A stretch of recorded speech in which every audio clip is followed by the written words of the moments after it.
They took my seat. I took their company.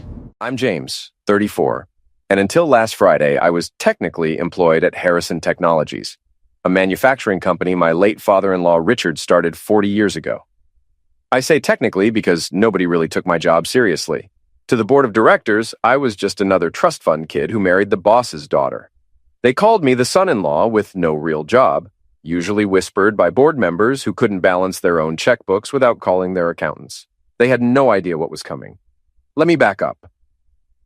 I met Sarah, Richard's daughter, 7 years ago. Her dad was this brilliant businessman who actually understood what a balance sheet was, unlike most of his board. Richard wasn't just my father-in-law.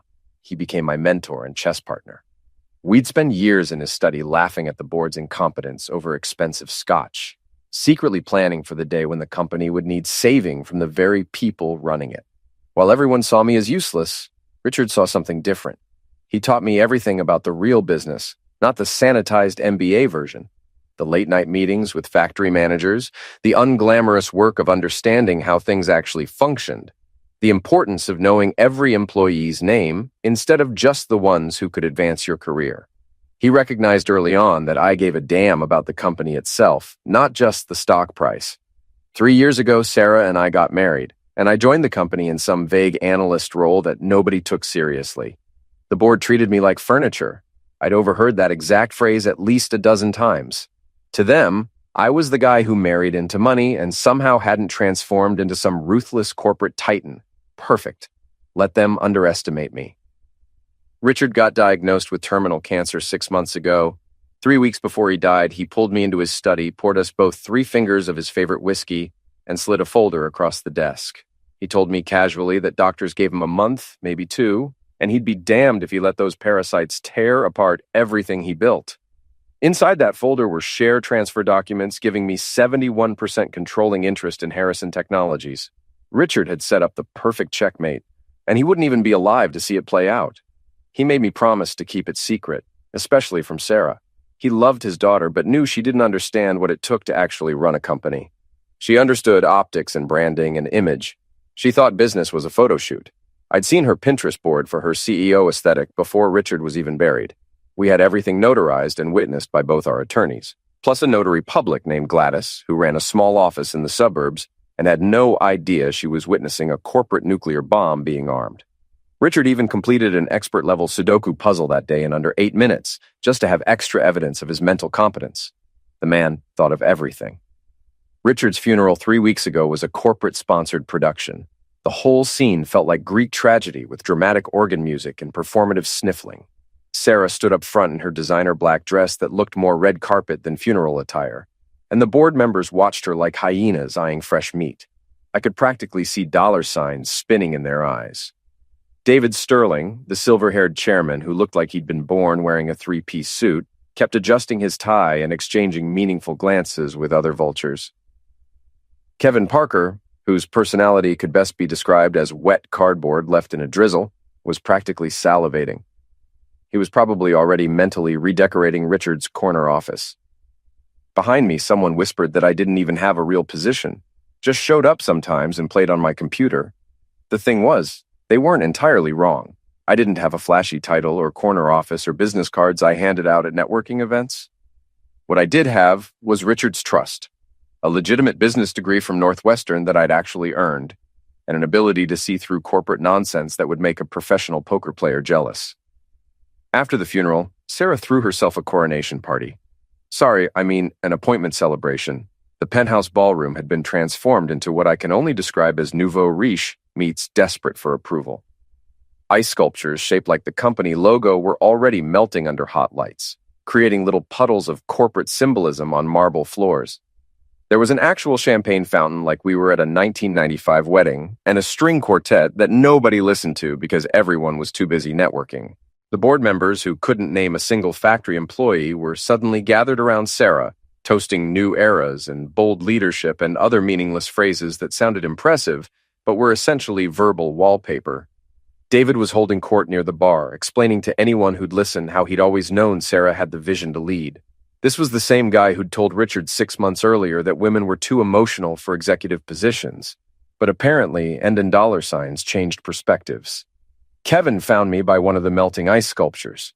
He was holding a martini and wearing the kind of smile that made you check if your wallet was still in your pocket. He got way too close, his gin breath competing with his cologne in an olfactory attack, and said something about how it was hell of a night. Then he patted my back with patronizing sympathy, usually reserved for dogs who failed obedience school. He made some joke about my tough luck going from CEO's son-in-law to whatever it was I did there, laughing at his own mean-spirited observation disguised as humor. I could see other board members nearby pretending not to eavesdrop. I smiled and told him I was breathing and collecting dividends, which was honestly exhausting. Sometimes I had to sit down. He laughed harder, not realizing he'd just congratulated his actual boss. Behind him, David was watching our interaction with hawk-like intensity, probably trying to gauge whether I'd cause problems or fade quietly into wallpaper like a good trust fund baby. The thing about being underestimated is that it's like having a superpower nobody knows about. While Kevin was busy mentally composing stories about poor James and his little analyst job, I was calculating exactly how long it would take to dismantle his entire career. 3 weeks, maybe 4 if I wanted to be thorough. Friday morning arrived like a freight train nobody ordered. I got an email from David's assistant at exactly 9:30 a.m. requesting my presence in conference room A.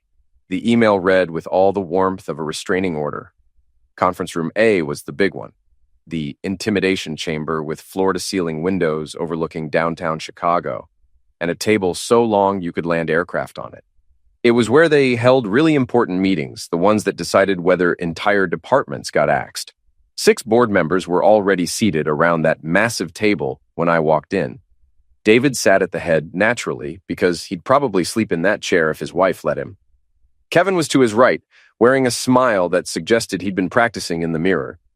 Gerald Foster was half asleep as usual, which probably made him the smartest person in the room. There were 3 others whose names I honestly couldn't remember, middle management types promoted beyond their competence. David cleared his throat dramatically, like he'd rehearsed this moment multiple times while trying different ties to see which made him look most authoritative. He said my name like he was addressing a disappointing houseplant, then launched into a prepared statement about reviewing organizational structure and making adjustments to align resources with strategic objectives. Corporate speak in its finest form, beautiful, meaningless buzzwords strung together. Kevin couldn't contain himself and leaned forward like a kid who couldn't wait to tell you your dog died. He announced they were terminating my position effective immediately.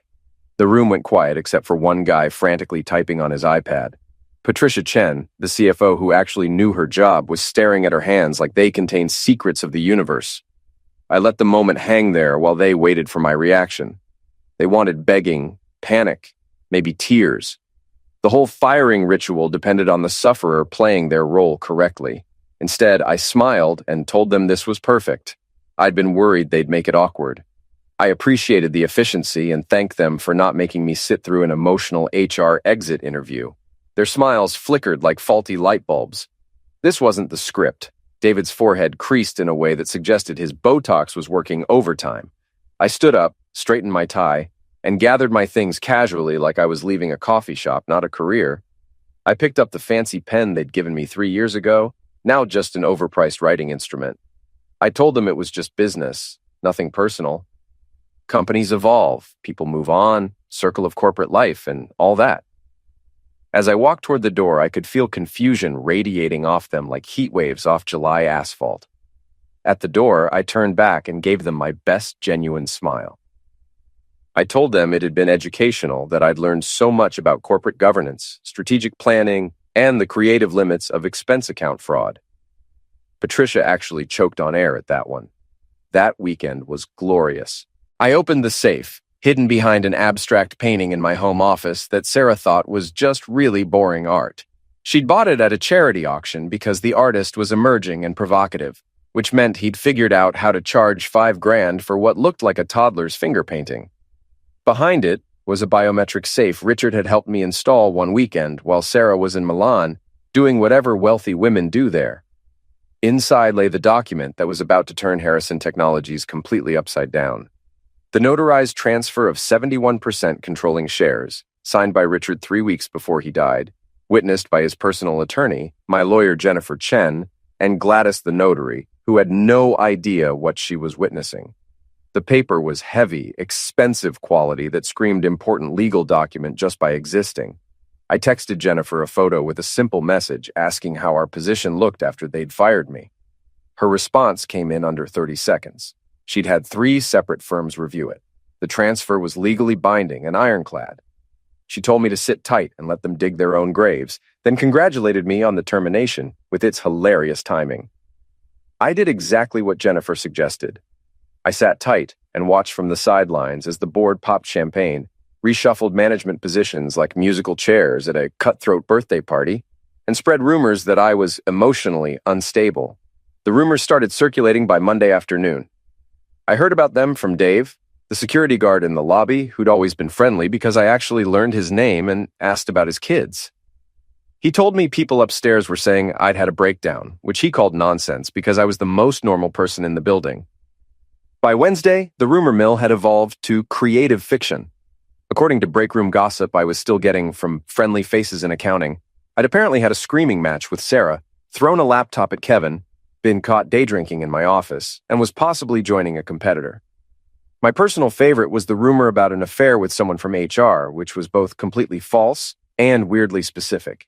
Sarah called exactly once during all this, on Thursday evening. She said people were talking and I was making her look bad. I almost laughed, like I'd fired myself just to be inconvenient. I told her I got fired from a job that barely existed, and if that made her look bad, maybe the problem wasn't me. She hung up without saying goodbye. Meanwhile, Jennifer kept me updated throughout the weekend with texts ranging from informative to hilarious. Saturday afternoon, she sent board meeting minutes that had leaked to her. They were already planning to sell 2 subsidiaries, calling it strategic divestment to maximize shareholder value. Both were actually profitable with real growth potential. They were selling the good stuff to juice quarterly numbers before inevitably jumping ship. It was so predictable, it hurt. The board was doing exactly what short-sighted executives always did, sacrificing long-term stability for short-term gains that would make their stock options look good. Richard had seen it coming, which is exactly why he'd made his move. Sunday afternoon, I was reading financial reports Jennifer sent over, 3 reports deep into their idiocy, making notes in margins like I was grading term papers from students who hadn't studied. They were planning to sell Anderson Manufacturing to a private equity firm for substantially less than it was worth, probably because someone on the board had a connection and expected a kickback. The tech startup, a company called Neural Sync developing genuinely interesting AI applications for manufacturing automation, was being shopped to competitors. It was like watching someone sell a classic car for scrap metal prices, because they couldn't be bothered to understand what they had. Sunday night, my phone rang. Kevin Parker. I stared at his name for 10 seconds, debating whether answering would be worth the entertainment value. Curiosity won. He had that forced cheerfulness of someone who was either drunk or about to ask for something, possibly both. He asked how my weekend was, how I was processing everything after the termination. I told him I was processing my emotions and contemplating life choices. Also made waffles. They were excellent. There was a pause, like he was trying to figure out if I was being sarcastic. I was always being sarcastic. He said he was calling friend to friend, totally off the record, because he knew a guy at a small firm downtown who was always looking for talented people. He could put in a good word, help me land on my feet. The condescension was so thick you could cut it with a knife. Kevin was offering me an entry-level analyst position, like he was doing me some enormous favor, like throwing a life preserver to a drowning man. I asked if the firm needed someone to buy them out by Monday, because I had some capital freed up and was always interested in investment opportunities. Complete beautiful silence.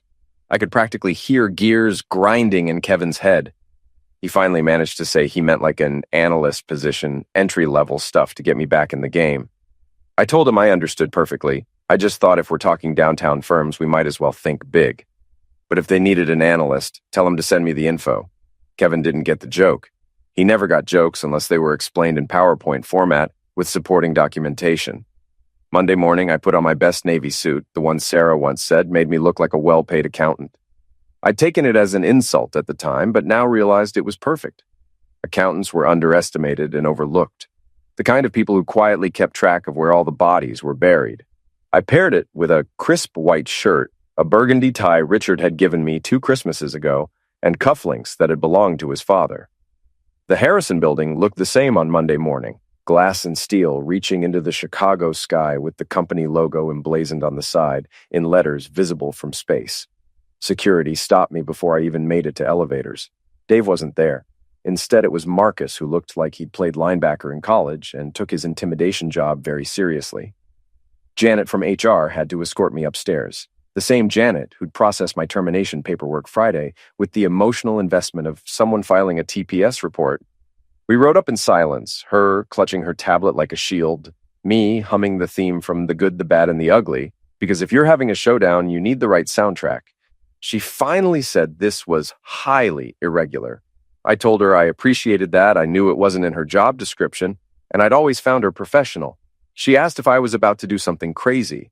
I asked her to define crazy because from where I stood, what was crazy was a board selling off profitable subsidiaries to pad their portfolios. I was just there to have a conversation. I walked into the boardroom and every single face froze in that special way faces do when someone they definitely weren't expecting shows up. Kevin nearly choked on his coffee, sputtering like an old lawnmower trying to start. David's expression cycled through confusion, recognition, and the beginning stages of understanding that something had gone very wrong with his Monday morning plans. I greeted them cheerfully, set my briefcase down with a solid thunk, apologized to Patricia for being gender exclusive, and commented on the beautiful morning. I'd actually seen a cardinal on my way in. They say that's good luck. David squinted at me like a mirage that might disappear if he blinked hard enough. He said slowly that I didn't work there anymore. I agreed completely. Very true. They'd fired me Friday. I remembered clearly, quite the production, very dramatic. Although Gerald falling asleep halfway through kind of undercut the gravitas. Gerald jerked awake at his name, asking what happened. I continued, ignoring his protests. While I didn't work there anymore, I owned there, and that made meetings complicated. I dropped the folder on the table, right in the center where everyone could see it. The sound of paper hitting polished wood seemed louder than it should have been. The folder was clearly labeled Transfer of Controlling Interest, Harrison Technologies, Inc. Kevin reached for it first, his hand shaking slightly. I watched his face go through initial confidence, growing concern, dawning horror, and complete devastation. He whispered that this couldn't be real, but his voice cracked in a way that suggested he knew it absolutely was. He started saying I expected them to believe that Richard would hand over controlling interest to me, to someone who didn't even have a real job, someone who couldn't even hold down a basic analyst position. His voice climbed in pitch with each word until he sounded like he was auditioning for high school theater. I held up one finger. First, they fired me, so the whole couldn't hold down narrative was revisionist. Second, believe whatever helps them sleep at night. I didn't need faith. I had documents, mountains of them. Notarized, witnessed, reviewed by multiple legal teams and filed with the SEC. Legal documents don't care about feelings. David finally found his voice, strangled. He said this could destabilize the entire company, their shareholders, their investors, market confidence. I interrupted. They already did that. They'd been doing it for years. I was there to fix it. Think of me as a very polite hurricane.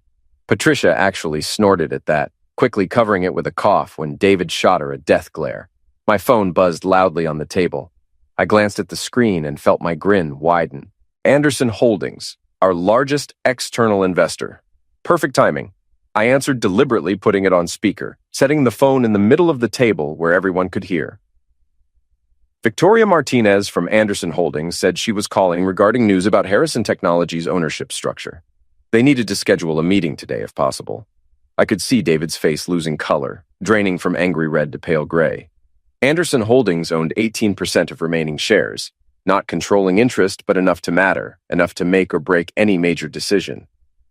I told Victoria I was actually in a board meeting discussing the transition. How did 2 o'clock work? My offices, she said. Bring your attorney and CFO. They had a lot to discuss regarding the current board's recent decisions. I said absolutely, I'd have Jennifer Chen with me as attorney, and I'd bring Patricia Chen as well, assuming she was willing to step into the CFO role officially. I glanced at Patricia, who looked like she'd won the lottery and been drafted simultaneously. Victoria said she looked forward to working with leadership that actually understood fiduciary responsibility. The line went dead, but that last comment hung in the air like a grenade with its pin pulled. The silence was deafening. Kevin looked like someone had told him Santa wasn't real, and his childhood dog had been sent to a farm where they turned dogs into hot dogs. His worldview was crumbling in real time. Kevin whispered this was insane, but there was no fight left. It was the sound of a man realizing the game was over, and he'd lost spectacularly. Gerald suddenly announced from his corner that he was retiring. His wife wanted to travel, see Italy, maybe learn to paint. This seemed like a good time. David started protesting, but Gerald interrupted, standing with more energy than I'd seen in 3 years. He was 72, had more money than he could spend, didn't need this stress. He told me Victoria Martinez didn't suffer fools, so clean house before that meeting. He nodded respectfully and walked out. I told everyone to take a breath and reconvene. I had a meeting at 2, giving us 4 hours to figure out how to explain to Victoria why they were trying to sell Anderson Manufacturing, named after her grandfather, to a private equity firm for 30% below market value. I asked Patricia to pull together all financial data on that proposed sale. I wanted every number. She nodded, already pulling out her laptop. She said she'd have it within the hour, and for what it's worth, she voted against that sale. It was in the minutes. I told her I knew because I'd read them. That's why she still had a job. Kevin finally found his voice again, weak and defeated. Was I really going to do this, just take over? I paused at the door. I already did. At 2 o'clock sharp, I walked into Victoria Martinez's offices on the 47th floor, flanked by Jennifer Chen and Patricia. Victoria's office was exactly what you'd expect from someone who made her first billion by 35. Floor-to-ceiling windows, minimalist furniture that was simultaneously obscenely expensive, and 0 personal touches except one black and white photograph of an older man I assumed was her grandfather. Victoria was standing by the window when we entered, silhouetted against the Chicago skyline. She turned and extended her hand with a grip that was firm without being aggressive, the handshake of someone who'd perfected professional intimidation. We settled into leather chairs around a glass conference table. She got straight to the point. Anderson Holdings didn't support chaos. They had 18% of Harrison Technologies, making them our largest external investor. When Richard was alive, they had confidence. When Sarah took over, they had concerns. Now, I was telling her I'd been majority shareholder this entire time, and she needed to understand what that meant for their investment. I matched her directness. I only caused chaos when necessary, and right now it was very necessary. The board had been running Harrison like a personal ATM for years, about to sell her grandfather's company to a private equity vulture for pennies on the dollar. I pulled out Patricia's folder. Cost freezes on all executive compensation until we stabilized. Full audit of every department to identify where we were hemorrhaging money and talent. Leadership cleanup, anyone who couldn't justify their position got voted out. And investor transparency with monthly reports on everything, not sanitized nonsense. Victoria read through it with the speed and focus of someone who actually understood what she was looking at. Minutes passed in silence. My phone buzzed. Jennifer's personal cell she only used for emergencies or good gossip. The message said they were trying to claim Richard was mentally unfit when he signed. David hired a hotshot firm to challenge the share transfer, filing in court tomorrow morning. I almost laughed. Of course they were. I texted back telling Jennifer to send them Richard's medical clearance from 3 weeks before he signed and include a Sudoku puzzle. Tell them Richard completed it the same day in under 8 minutes, expert level. For irony, Jennifer responded that I was her favorite client and she'd bill them for the puzzle. Victoria looked up, catching my smile. Good news? The opposite, actually. The board was trying to challenge the transfer by claiming Richard wasn't mentally competent filing tomorrow. Instead of concern, Victoria smiled, something almost predatory. If my shares stood, they'd back me fully, 18% voting with my 71%. If they managed to overturn it, they were pulling their entire investment within 90 days and shorting our stock on the way out. She wanted competent leadership and didn't care who provided it, but wouldn't watch her grandfather's legacy get pillaged by idiots. We talked strategy for another hour. Specific cuts, potential hires, timeline for the audit, communication plans. Victoria was sharp, asking questions that cut straight to the heart of issues and pointing out problems I hadn't considered. By the time we wrapped, I had a headache, 17 pages of notes, and grudging respect for someone who could make me feel simultaneously incompetent and motivated. Tuesday morning arrived crisp and clear, ironic considering I was spending it in courthouse watching desperate men try to rewrite history. Circuit Court of Cook County wasn't anyone's idea of fun. All institutional beige walls, uncomfortable benches, and the faint smell of stress and defeated dreams. David was there with Richard Thornton, who looked exactly like an expensive lawyer should. Silver temples, 3-piece suit probably costing more than most monthly rents, and an air of superiority suggesting he thought Judge Judy was lowbrow entertainment. Kevin was there looking like he hadn't slept. Patricia had positioned herself on our side of the aisle, already having made her choice. Judge Patricia Morrison entered, maybe 60. Gray hair and a no-nonsense bun. Reading glasses she looked over rather than through, giving her perpetual expression of being deeply unimpressed with everyone's nonsense. I liked her immediately. Richard Thornton stood with theatrical flourish that suggested he'd practiced this movement in front of mirrors. He claimed a grave injustice had occurred. Richard had been manipulated in his final days by me into signing away controlling interest while undergoing intensive chemotherapy on significant pain medication, not in condition to make sound business decisions. Jennifer didn't wait to be called before standing. Judge Morrison told her to please save some time. Jennifer said everything Thornton just said was demonstrably false and frankly insulting to Richard's memory.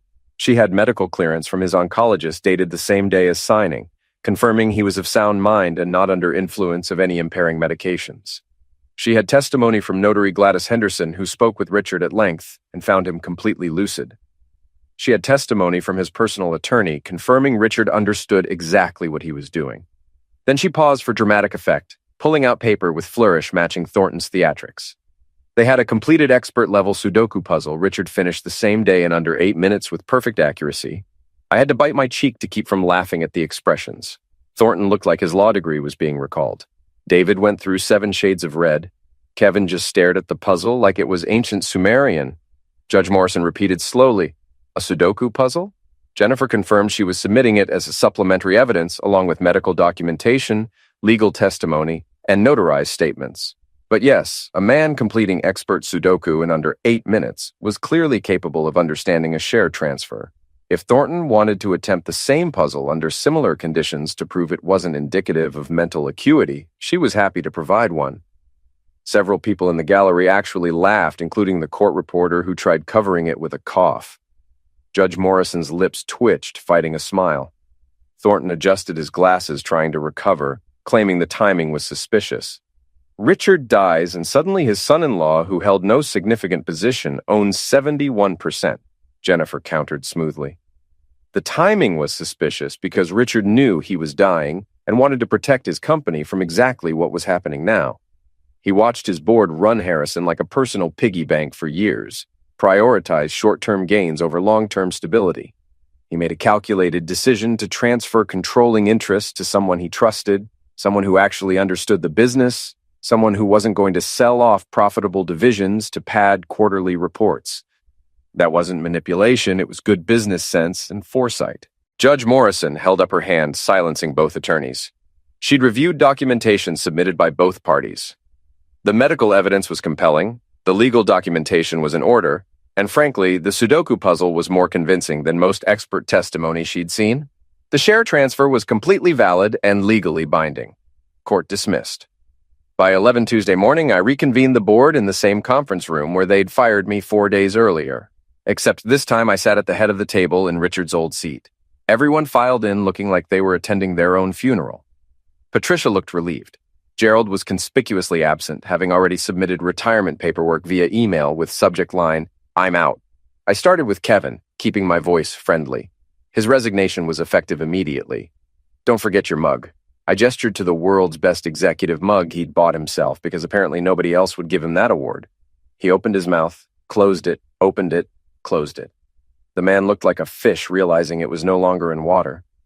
Finally, he stood, grabbed his mug, and walked out with whatever dignity he could scrape together. Silence filled the room, sweet, golden, beautiful silence. I pulled out Patricia's folder and got to work. Anderson Manufacturing sale canceled effective immediately. Patricia would draft the letter to the PE firm, professional but clear. We weren't interested now or ever. Neural Sync sale also canceled. That company was actually innovative, unlike some people in this room. Full operational audit of every department with Patricia leading, having my full authority to fire anyone who couldn't justify their position or budget. All executive bonuses frozen until we stabilized operations and employee retention. I knew that would be tough, but surely they'd survive on 6-figure base salaries. Try cutting back on golf club memberships if money got tight. By afternoon, the press had picked up the story, spreading through financial news like wildfire. Bloomberg ran Fired executive revealed as 71% owner of Harrison Technologies. Wall Street Journal went with corporate coup, how Richard Harrison's son-in-law took control from beyond the grave. CNBC brought me on for a remote interview where the anchor asked point blank how I responded to critics saying this was manipulation of a dying man. I replied my critics should read medical documentation and court ruling before making accusations they couldn't back up. Richard was one of the smartest businessmen I'd ever known who made a calculated decision to protect the company he built. If people wanted to call that manipulation, they were welcome to their opinion, but the law disagreed. And about firing board members on my first day, technically my fifth day, but who's counting? Kevin was trying to sell profitable divisions for personal gain. That wasn't management, that was looting. I wasn't there to play nice with people treating Harrison like an ATM. The interview went viral. By 5 o'clock, I had 3 voicemails from other outlets, 2 podcast interview requests, and 1 interesting offer from 60 Minutes wanting to do a segment on corporate succession in family businesses. Sarah called at 6:30, right as I was packing to head home. She screamed before I even got the phone to my ear about how I'd humiliated her. Everyone was talking about how she fired her husband, who actually owned the company. Did I know what people were saying? What this did to her reputation? I let her rant for 45 seconds before calmly explaining that I heard every word. She was upset because she fired her husband without knowing he owned 71% of her family's company. She was embarrassed because it made her look impulsive and uninformed, which, to be fair, was accurate. But she humiliated herself. She wanted to be CEO so badly she didn't bother asking questions or doing basic due diligence. She wanted the title and the Instagram aesthetic without understanding what running a company actually required. I told her to call me when she was ready to have an actual conversation instead of a tantrum. Then I hung up. That evening, I stood in Richard's office, now my office, with a glass of the expensive whiskey he'd given me for my 30th birthday, with a note saying to save it for when I really needed it. The desk was clean, chairs positioned perfectly, the view of Chicago at night exactly as spectacular as I remembered from all those late nights we'd spent planning this exact scenario. I looked out at the city lights, stretching toward the horizon like a field of electric stars. Somewhere out there, David was probably rage-calling his lawyers. Kevin was updating his LinkedIn. Sarah was planning her comeback narrative for social media. And I was here holding Richard's life's work, ready to actually run it properly. This wasn't just revenge, though watching Kevin's face when I fired him was incredibly satisfying. This was restoration. Richard had built Harrison Technologies from nothing, turned it into something that mattered, something employing thousands of people and creating value beyond just shareholder profits. The board had been slowly cannibalizing it, and he'd trusted me to stop them. I raised my glass to the city skyline, to the empty office, to Richard's memory, to whatever came next. The real work was just beginning. We had audits to conduct, departments to restructure, employees to protect, and a company to actually run properly instead of bleeding dry. But tonight, I let myself enjoy this moment. The quiet satisfaction of a plan executed perfectly, of trust honored, of a legacy protected. To new beginnings, I whispered, may they always be this interesting.